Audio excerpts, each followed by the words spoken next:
Hello and welcome to Podcasts, Radio and Convergence lecture. This is Journalism 101, Intro to Mass Comm, Kelsey Stewart at Moore Park College.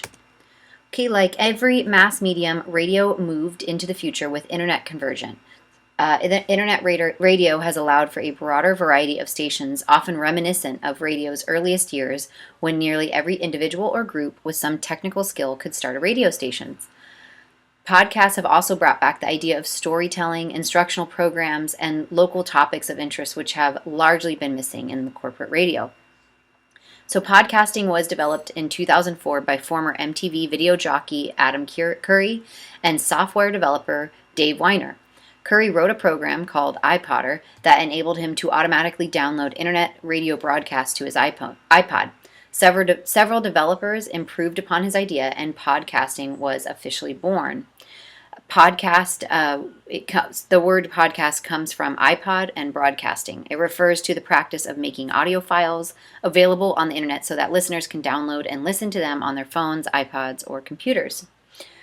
This distribution method quickly became mainstream as mass media companies created commercial podcasts to promote and extend existing content, such as news and reality TV, while independent producers developed new programs like weekly nonfiction narratives. By 2017, a third of Americans were tuning into podcasts. 1 in 6 listened to a podcast once a week. George W. Bush was actually the first president to have his weekly address in a podcast in 2012. And by 2013, Apple announced it has over 1 billion podcast subscribers.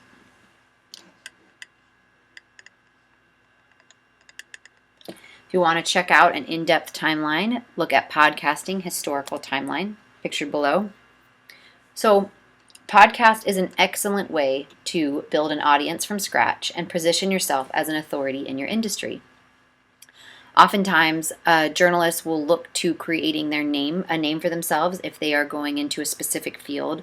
So if their beat, which is their specific field, is sports, entertainment, government, breaking news, they will start a podcast with their name. Think of Anderson Cooper or Hannity or any of the big wigs out there that start, they have a following, they have a demographic that they reach, and they will start a podcast and they will start to continue to build their audience and create their own authority in that field or that industry.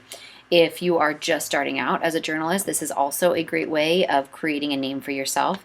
At the Moore Park Reporter, we are launching a podcast. We started it a little bit last semester in spring 2020, but we are going to start feeding into that more to offer not only another way to hear our news and to showcase our news, but also to start a podcast that can give a voice to some of our reporters. So think of what you are passionate about or what you're an expert in. If you have a blog, you have material then, and you can start putting that into a podcast form. So how do you start a podcast? There are many free apps to start one. Castbox is popular and it's free. There's a full list here at Best Podcast 2020. To start a podcast, though, you want to run through Podcast Insights Top 10 and another option of Top 10 podcast suggestions at the podcast host, because you want to make sure that you have an audience and that you also have an audience, you have a demographic, you have a message, you kind of have a theme, you have an identity. We talk about that as you get further into the journalism major too at Moore Park College. But podcasting is a great way to kind of showcase or brand yourself as an image and a voice, an authority voice in your field. Okay, thank you for tuning in. That is our podcast, Radio and Convergence lecture. Again, for more information, you can check out all the hyperlinks on this site. All right, thanks.